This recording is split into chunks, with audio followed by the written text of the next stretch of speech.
Hello, welcome to the session 3 on PN junction diodes. Session, we are going to analyze the circuit of forward and reverse biased PN junction diode, and we will also see a special type of diode called Zener diode. So, first of all, we will see the forward characteristics.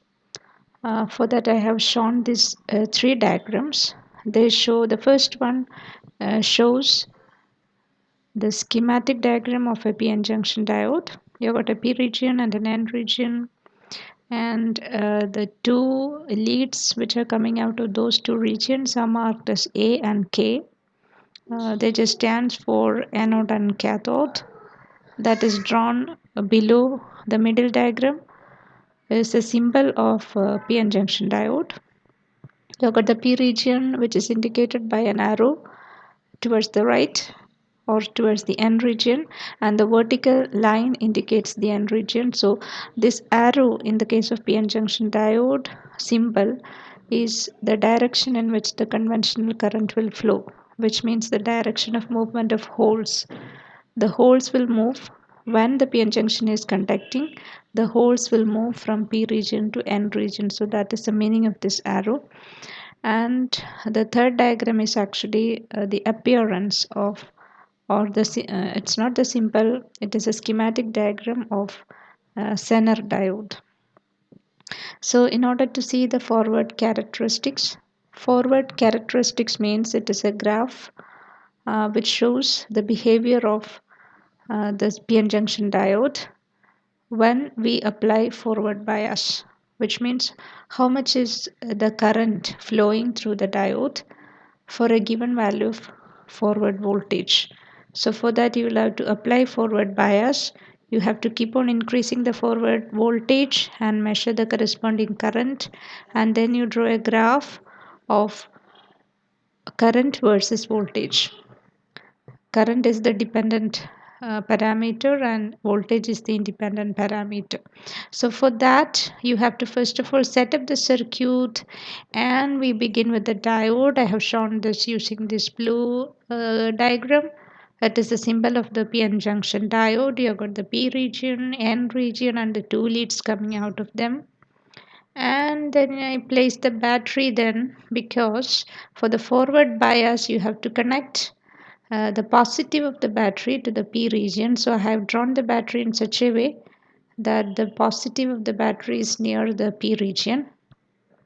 Then next thing is you will have to you have a constant battery source, you have a constant voltage source, and in order to do the characteristics you will have to apply forward bias of different magnitude to this diode.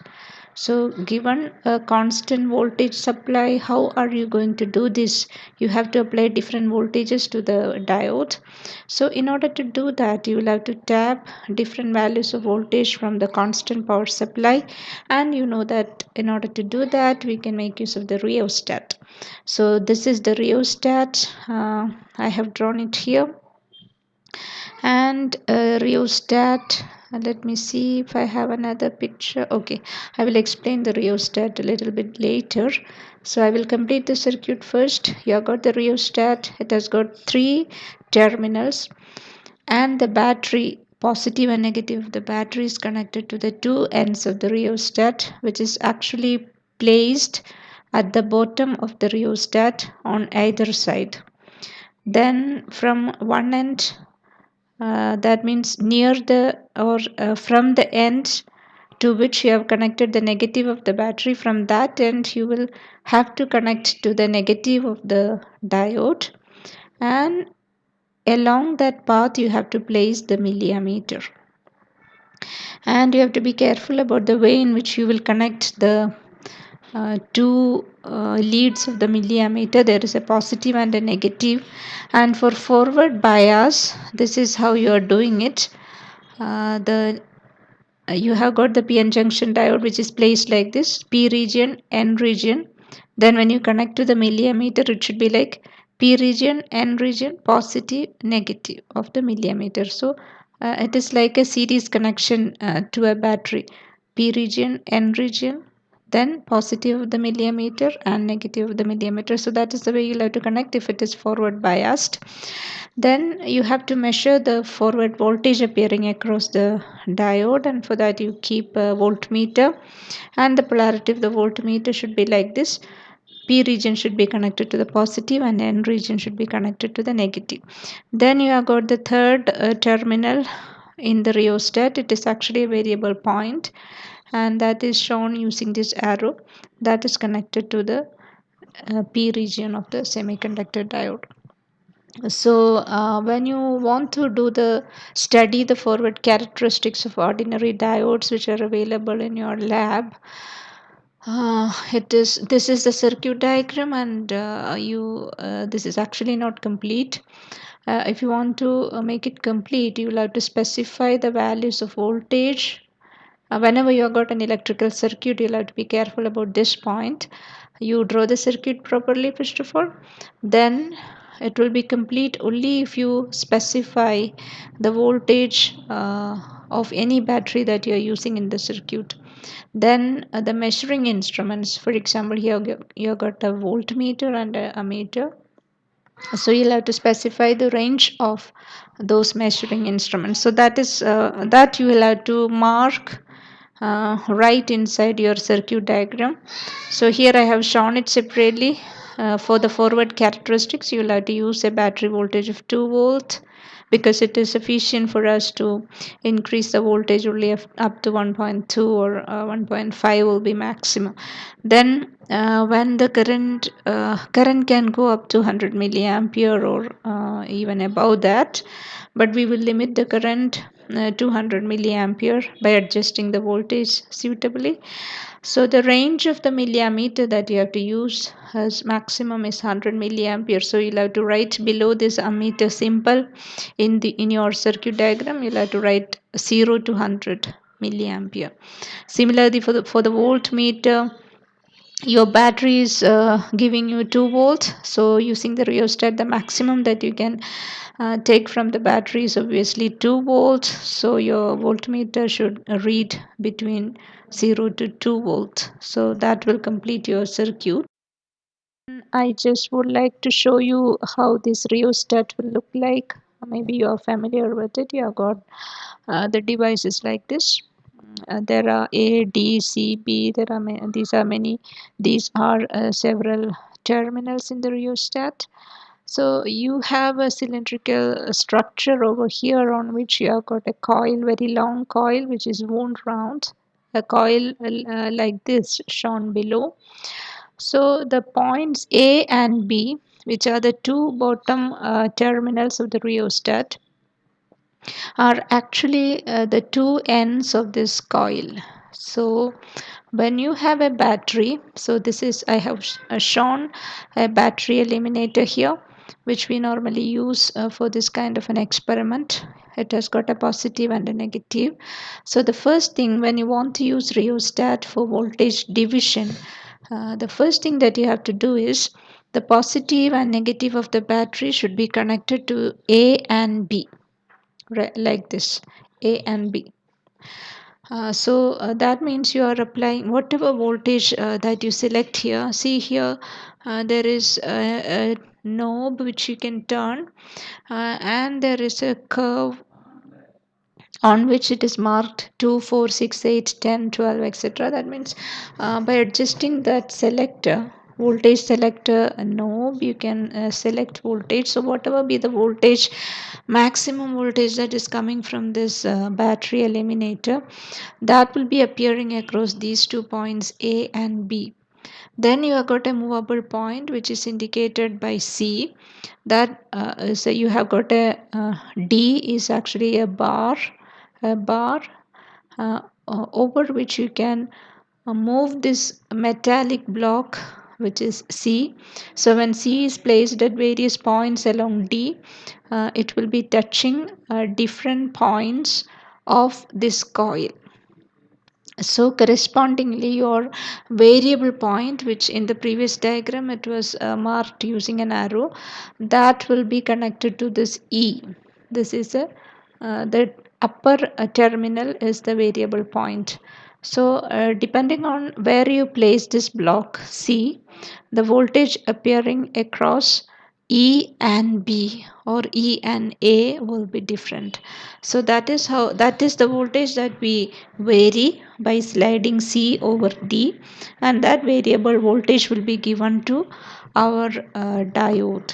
Okay, so whenever you have a rheostat for voltage division, you have to be careful that the positive and negative of the battery should be connected to the two ends of the rheostat coil, which is normally the bottom two terminals. Okay, now we will move on to the forward characteristics.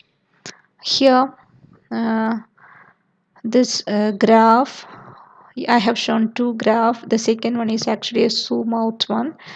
The first one is how your graph is going to look like. You have got VF, which is the forward voltage along x-axis, and the forward current along y-axis. Then what we do is we adjust the rheostat and make the voltage 0, so that you can read from the voltmeter connected across the diode. So at that point you are not giving any voltage to the diode, so obviously your current will be 0. So that is this point A, which is marked in this first graph at the origin of the graph. Then you gradually increase the voltage. Current will remain 0 because the charge carriers will have to cross the junction, cross the depletion region, or they have to jump over the potential barrier, overcome the potential barrier, then only there will be current. So until they overcome the potential barrier, the current will remain 0 or very very negligible. Okay, so you can see at point B we can assume that some current has started flowing, but still it is very low. And then when the voltage becomes 0.7 volts, you can see there is a sudden increase in current. So at that point you can assume that the potential barrier has been overcome by the charge carriers and the current is increasing very quickly. So this is how you can normally when we do the experiment in the lab, we don't apply a lot of voltage because that can destroy our measuring instruments. We will ensure that the voltage is sufficiently low so that your current is not going to exceed 100 milliampere. So we will draw this only up to 100 milliampere, but within that range, for example, at this point your current may be like 30 milliampere, and so from 30 milliampere to 100 milliampere, your current is quickly increasing without much increase in your voltage. So you have a nearly linear path from the knee point along C, which is almost parallel to your y-axis. So at that point you can assume that your diode is acting like a closed switch and it is conducting current without any problem.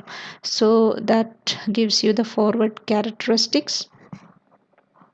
And from the forward characteristics you can find out certain parameters of the diode. The first one is the knee voltage. See, when the current is beginning to increase quickly, from you have got a knee region in your graph, and that knee region, if you extend that to the x-axis, you will reach a voltage value, and that voltage is referred to as the knee voltage.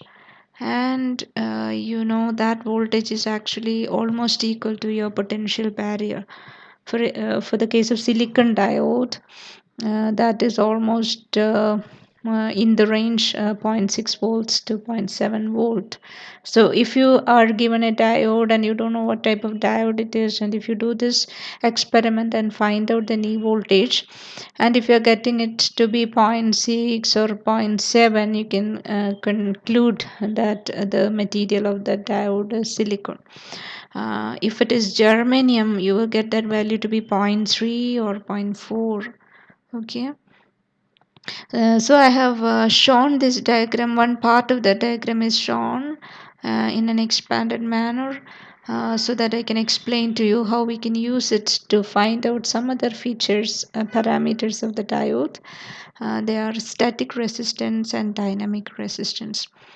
Static resistance is also called DC resistance, and dynamic resistance is called AC resistance. So you can so that way this type of experiment you'll have to do for your lab session and for exams. Maybe you will be given a diode and you're asked to find out what is the static resistance and dynamic resistance, or sometimes they will say it like deduce the AC resistance and DC resistance. So whatever it be, you can use this forward characteristics to do that. And how are you going to do it? I will explain. So let us look at this green bold line drawn. You have got a dot along x-axis and y-axis.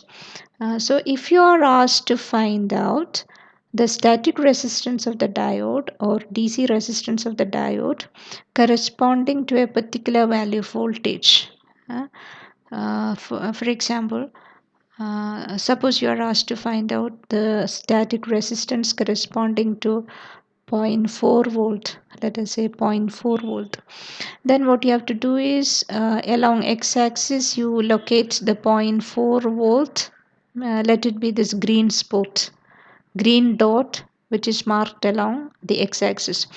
Then what you have to just do is from that point you draw a line, vertical line, so that it will meet your graph, and from that point where it meets the graph you extend, you draw a parallel line so that it will meet your y-axis, and at y-axis it is again it is shown to be a current using this green dot. So you have got two values, a voltage represented by this green dot and the corresponding current represented by the green dot along y-axis. So your resistance, static resistance corresponding to that voltage will be this voltage divided by this much current. Okay, the voltage which is marked at this green spot and the current which is marked at the green spot along y-axis. So you take V by IE and you are getting the resistance, but you be please careful when you do that. In the denominator you are taking current in milliampere, so you'll have to use 10 raised to minus 3 in the denominator. So you do the proper calculation and you are getting the resistance. So that is static resistance or DC resistance. Now we will see how we can find out AC resistance or dynamic resistance. AC resistance or dynamic resistance will be normally measured in a region where the current increases quickly. So let us find out this delta VF which is marked. There are two delta VF marked along x-axis. So normally if the range of voltage is not specified, then you'll have to take this second option. You have got two delta VF marked along x-axis. So if you are not given a specific range of voltage at which you have to calculate the AC resistance, then you will have to choose the voltage in such a way that during that range of voltage your current is increasing quickly. So the second delta VF along x-axis will be the right option. So what you have to do is you mark two vertical lines from this delta on either side of this delta VF. You mark two vertical lines, so they will meet at 2 points along your graph. Then you draw two parallel lines so that those 2 points, those two lines will meet your y-axis. So at that range you have got a delta IF and you have got a delta VF to begin with, and if you are taking delta VF by delta IF, you will be getting a resistance which is called the dynamic resistance or AC resistance. So in this case also, if you, for the examination, if you are asked to find out the dynamic resistance corresponding to, let us say, 0.7 volt, okay, Suppose you are asked to find out the dynamic resistance corresponding to zero point 0.7 volt. Then how you are going to do it is you first of all locate the zero point 0.7 volt, and on either side of that zero point 0.7 volt you mark 2 points which are at equal distance. Okay, then as before, so those 2 points will mark your range of V, and that gives you delta VF. And then from there you draw two lines which are vertical so that they will meet your graph, and then from there you find out delta I, and take the ratio, and you will be getting dynamic resistance. Similarly, it may also be asked the question can also be like this: find out AC resistance corresponding to 30 milliampere, let us say. So then what you have to do is locate the point which is 30 milliampere along y-axis. Then on either side you mark 2 points, like for example 35 milliampere and 25 milliampere. Okay, so your delta I will be 35 minus 25, which is 10 milliampere. So from those 2 points, so that gives you a delta IF, and from those 2 points you draw parallel lines to x-axis so that it will meet your graph, and from there you find out delta VF, and you take the ratio, and you're getting uh, AC resistance, or dynamic resistance. Okay. So how do we make the circuits in order to study the reverse characteristics that is drawn here? The circuit is similar to the previous case. We have placed the diode in the same manner, but we have kept the battery in such a way that the negative of the battery is near the P region of the diode. Then the rest of the circuit is exactly the same, but only thing is that the polarities of the milliammeter and the voltmeter are reversed. The negative of the milliammeter is connected to the N region of the diode. Then negative of the voltmeter is connected to the P region of the diode. Positive of the voltmeter is connected to the N region of the diode. Now, how much should be the battery voltage that you'll have to use? Since I have shown a milliammeter here, that means this experiment is designed for studying the breakdown current, which is large. Whereas if you just want to study the current due to the minority carriers, it will be very small, and you will have to use a microammeter for measuring it. But in this case we have shown a milliammeter, so that means breakdown current will be there, which is going to be large. But still we will do the experiment in such a way that the current is not allowed to go above 100 milliampere. So the range of this milliammeter that you have to use is 0 to 100 as before. And if you want to draw the breakdown, study the breakdown characteristics, then the voltage should be high enough to reach the breakdown region. So high voltage should be applied. So here I have shown that to be a 10 volt battery. So that means the voltmeter that you should use should be in the range of the voltmeter that you have to use should be 0 to 10 volt. On the other hand, if you just wanted to study the reverse characteristics and the current due to the minority carriers, since that current is very small, that will be, instead of this milliammeter, you have to use a microammeter, and the current is typically few hundreds of microamperes. And normally in our lab we do the experiment in such a way that the current is increased up to 500 microamperes. So the range of the microammeter that you have to use here will be from 0 to 500 microamperes.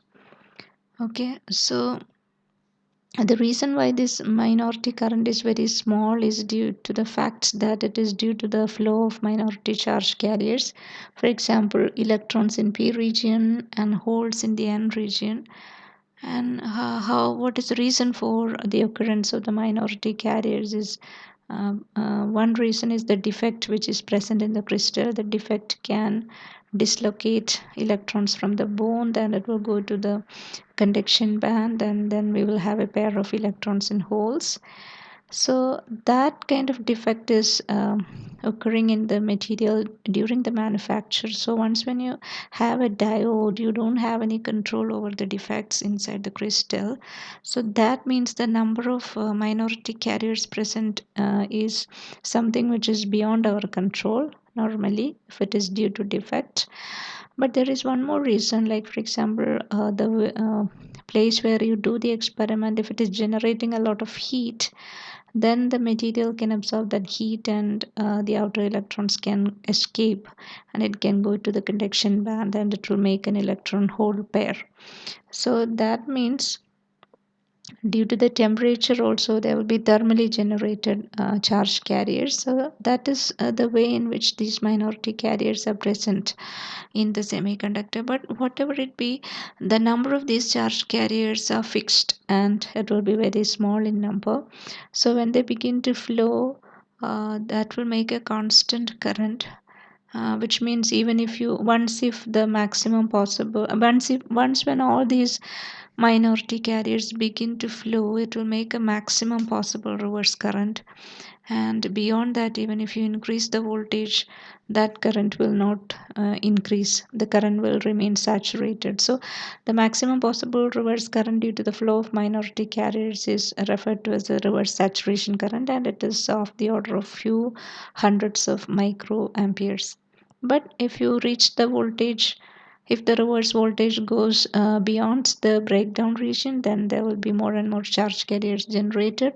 So that will result in a huge increase in current. But that is a different case. And in this experiment, this is what is expected to study. But using the same diagram, you can either study the reverse current due to the flow of minority carriers or the reverse current due to the breakdown of the diode. Here you can see the appearance of the reverse characteristics of an ordinary PN junction diode. Initially you got 0 voltage and then the corresponding current is 0. Then you can see that the current is increasing as you increase the reverse voltage, but that current is increasing to a very small value which is indicated in this diagram as IS, and thereafter even if you are increasing the voltage, the current remains essentially the same until a very high voltage has been reached. So that region over which the current remains constant, that current is referred to as the reverse saturation current. Okay, the current remains saturated even if you are increasing the voltage. Why is it so? Is because this current is due to the movement of minority carriers, and the number of minority carriers in the PN region will be very small. The reason for the appearance of these minority carriers is due to the defects during the manufacturing process, defects in the crystal, which is like, for example, if there is one defect, it can create one free electron. So depending on the number of defect sites, there will be some finite number of free electrons, which are free charge carriers will be available. So that means the number is limited, the number of minority carriers is limited. Moreover, these minority carriers can also be produced due to thermal generation. For example, if the lab in which you are doing this experiment, if it is generating heat, maybe that material can absorb heat and the valence electron can go to the conduction band and it will create an electron hole pair. But in that case also, for a given temperature, there will be a finite number of free charge carriers will be produced. So on the whole, the number of these minority carriers is very small. So even if you are increasing the voltage, gradually you can see initially the current is increasing because the charge carriers, minority carriers begin to flow. But once when the reverse voltage is high, all these charge carriers will move, and that will result in the maximum possible reverse current, and that is what is referred to as the reverse saturation current, and thereafter it cannot increase. Okay, and that magnitude of that current will be of the order of few hundreds or few tens of microamperes. So if this is the region which that you want to study, obviously you'll have to keep a micrometer here. But whereas when you increase the voltage, you can see at some point the flat region is changing, and at a high value, sufficiently high value, then the current is again beginning to increase. You have got a knee like region, and thereafter the current is increasing quickly, and that is referred to as the breakdown process. So in the breakdown process, what happens is that this kind of a breakdown, you see after the breakdown the current is increasing gradually, but at some point it will begin to increase very quickly. So this type of a graph you can see in the case of ordinary p-n junction diode, and this mechanism is referred to as avalanche breakdown mechanism. That is in the case of ordinary p-n junction diode. And what is avalanche breakdown? When you increase the voltage, what happens is that all these due to the presence of this voltage, there will be an electric field, and all these atoms and the electrons in these atoms are subjected to this electric field. So at one point, this electric field will be sufficiently strong so that it can remove an outer electron from one atom, for example, and that electron will become free, and that electron will be moving in the presence of this electric field, so it will gain some acceleration and kinetic energy, so that it will as it moves, it can hit with another electron of in another atom, and it can transfer its energy, and it can make that electron free. So now we have got two free electrons, and these two free electrons will again hit two other electrons, and that electron number will become 4. Like that, gradually there is a multiplication in the number of free electrons, and that is why this current is increasing gradually, but beyond a point it will increase quickly. So because of the increase or because of the multiplication in electron number, this process is referred to as avalanche. So the breakdown mechanism in an ordinary p-n junction diode is the avalanche breakdown. The current will reach very high value, and for that you will have to measure. If you want to measure it, you will have to make use of a milliammeter. Whereas here I have shown another graph. I have shown both the forward and reverse characteristic, but you focus on this reverse region. That is the shape of that reverse characteristic and the shape of the first reverse characteristic. These two are two different shapes. In the first one, towards the left, in the left diagram, you can see a gradual increase after breakdown. Whereas in the second diagram, you can see the current is increasing very quickly when the breakdown voltage is reached, or in the characteristic curve you can see the current is growing in such a way that your graph is becoming essentially parallel to the y-axis. So in this case, it is very easy for us to find out the breakdown voltage if this parallel region in the blue graph, I'm talking about this blue graph, the parallel region in the breakdown in the reverse characteristic, if you just extend that to your x-axis, you will be reaching a voltage value, and that is your breakdown voltage. Whereas the way in which you will have to find out the breakdown voltage from the first graph is something similar to the procedure you did in the forward characteristic to find out the knee voltage. You have got a knee region, and you, for example, this beyond the knee region the current is increasing, and that part of the graph, if you extend that to your x-axis, or you just drop a perpendicular to the graph at the knee region, and you get a reach a point in the x-axis, and that will be your breakdown voltage. But anyway, there is no specific procedure that you will have to apply to find out the reverse voltage from an ordinary p-n junction diode, and the way in which you will have to extract the reverse voltage will depend on the shape of your graph, and I will explain all this procedure once when you come to the lab and do the experiment, because even if you are making use of a p-n junction diode, different people will be getting different types of diode, and the shape of the graphs can be different. It actually depends on the way you measure the current, and the environmental factors, fluctuations in the supply voltage can affect. When you come to the lab, it will be easier for me to explain. But if the curve is like this, this red curve, best thing is to drop perpendicular to the x-axis from the knee region, and you will get the reverse voltage.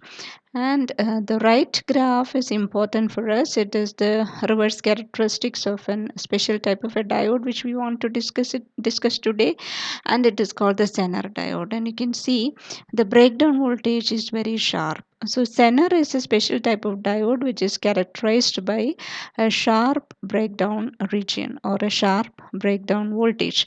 So obviously the mechanism of breakdown is not the avalanche process. If it is avalanche, there will be a gradual increase in current, but here when the breakdown voltage is reached, there is a sudden and instantaneous increase in current, and the process is not avalanche. So here what is happening is Zener is a special diode which is doped at a very high concentration.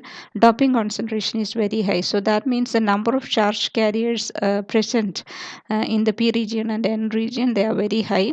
So when you form the junction, these charge carriers will cross the junction and they will begin to flow through the opposite region. So for example, if an electron reaches the P region by crossing the junction, then when it begins to move through the P region, because of this high doping concentration, large number of holes will be present in the P region. So when this electron reaches the P region, it will immediately see a hole and it will recombine and it will disappear. So that means these charge carriers, once when they cross the junction, they don't have the option of moving a larger distance or into a deep into a depth of the PN junction diode material. They cannot move, which means the thickness of the depletion region will be very small. So Zener is a diode which is having high doping concentration, and therefore it is having a very narrow depletion region. So this narrow depletion region actually results in this shape of the reverse characteristic. So we will see why it is so. When you increase the reverse voltage, at some point the voltage has reached this value which we call the reverse breakdown voltage. At that point, you got, if you remember the equation connecting electric field and voltage, field is the gradient of potential. So E is equal to V divided by D. So at this point, which is marked as a reverse breakdown voltage, we are applying a high voltage, and the corresponding electric field will be equal to V by D, where D is the width of the depletion region. Since D is very narrow, the field experienced by all these atoms will be very large, because field is equal to V by D. So all these atoms are subjected to the same field. So and that field is very large, so that it will make electrons free from all the atoms. So that is why we have an instantaneous growth in current when the voltage is reaching the reverse breakdown voltage. So this type of breakdown mechanism is referred to as Zener breakdown. So here you can see, once when you reach the Zener breakdown voltage, the current is increasing from a very small value to a very high value. If you perform the experiment to by slightly increasing the voltage, you can see the current will be increasing to a very high value.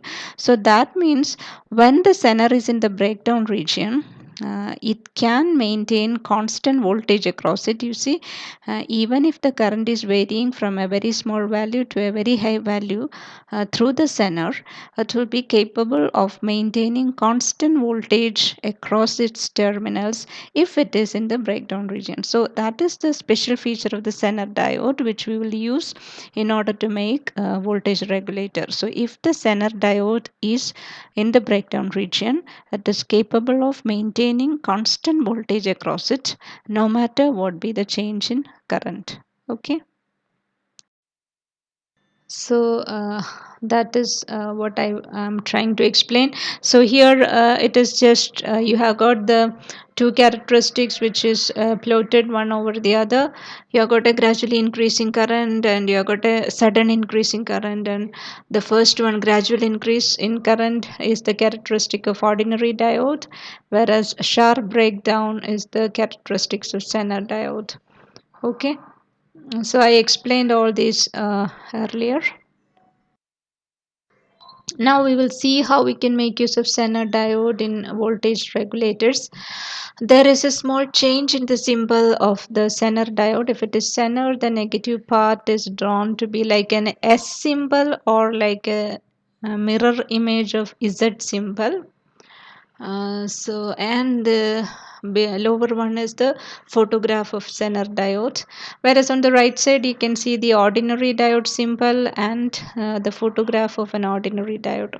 Now the bottom part shows the circuit, which is a very simple circuit. You can remember it easily, and that tells you how you have to connect Zener diode if you want to make a voltage regulator using it. And the important thing that you have to keep in mind is Zener will maintain constant voltage across it if it is in the breakdown region. Okay, so if you want to keep it in the breakdown region, obviously you'll have to give a reverse bias. So if you want to use the Zener diode as a voltage regulator, obviously you have to give a reverse bias. Okay, so that is how it is connected. You have got the Zener diode and it is connected to the positive of the battery through a series resistance RS. Okay, then you have got a load resistance across which you will measure the output voltage, and that is connected parallel to the Zener diode. Okay, it is such a simple circuit.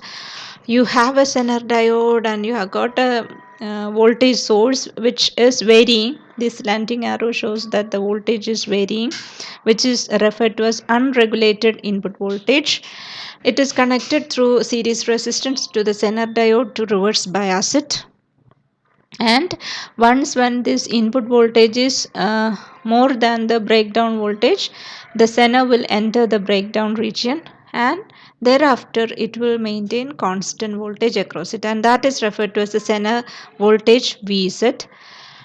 And that means once when it is in the breakdown region, then even if you increase the input voltage, current will increase, but the Zener will maintain constant voltage across it. So when you measure that voltage across load resistance, you will get a constant output voltage. Okay, so it is such a simple circuit. And how to analyze this circuit? It is very simple. You have this diagram and you assume that the input voltage is more than the breakdown voltage. So that means you have the Zener in the breakdown region and it has got a constant voltage across it, which is Vz, and since the load resistance is connected parallel to it, that will also show a constant voltage across it. So the output voltage Vo is equal to Vz. Okay, so in order to ensure that, you will have to first of all make sure that the input voltage is more than Vz, where Vz is a Zener breakdown voltage. So to analyze the circuit, the first thing that you have to check is your input voltage greater than Zener voltage Vz? If so, your output is going to be Vz. Okay, that is the first thing. And this output voltage is the voltage dropped across this load resistance RL. And here I have shown the current which is flowing through load resistance is to be IL.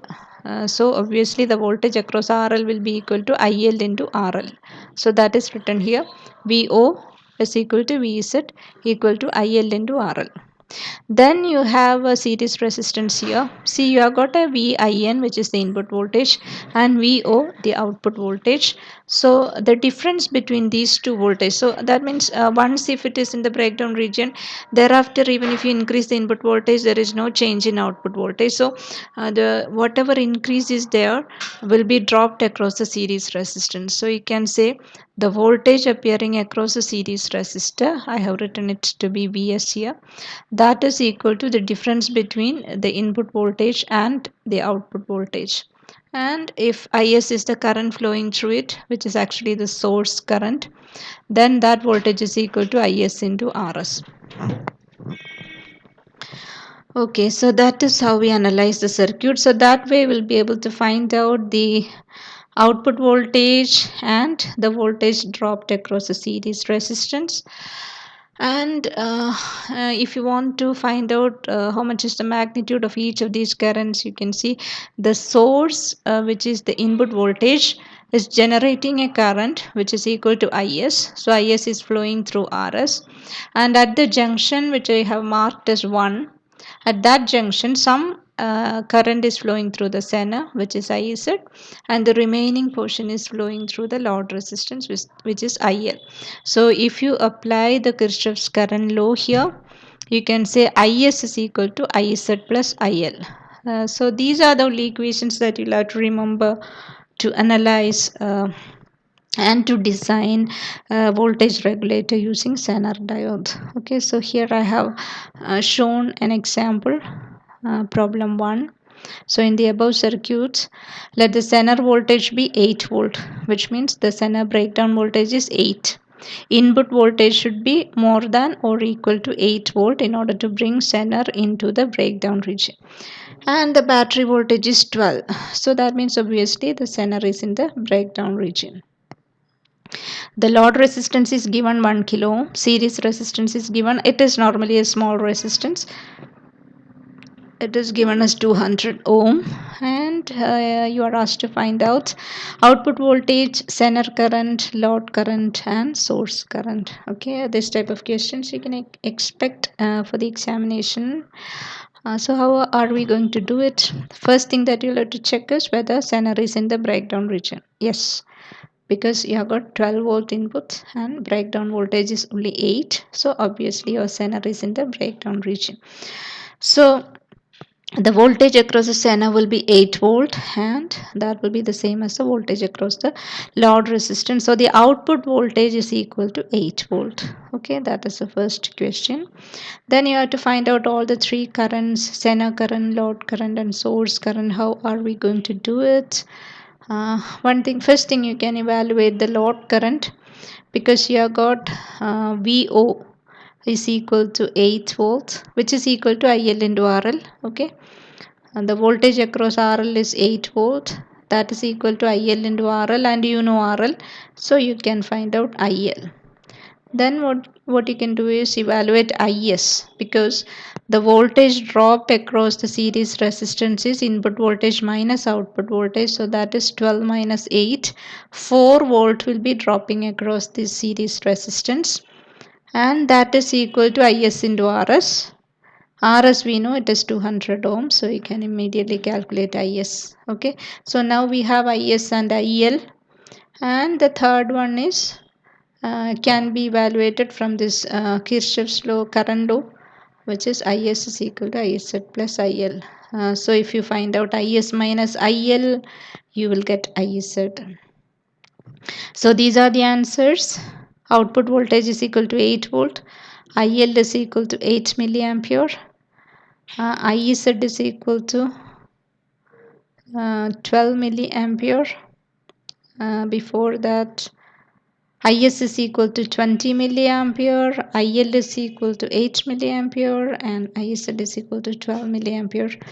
So that is so simple. So you can try to do these kind of exercises to be thorough with the topic. Okay.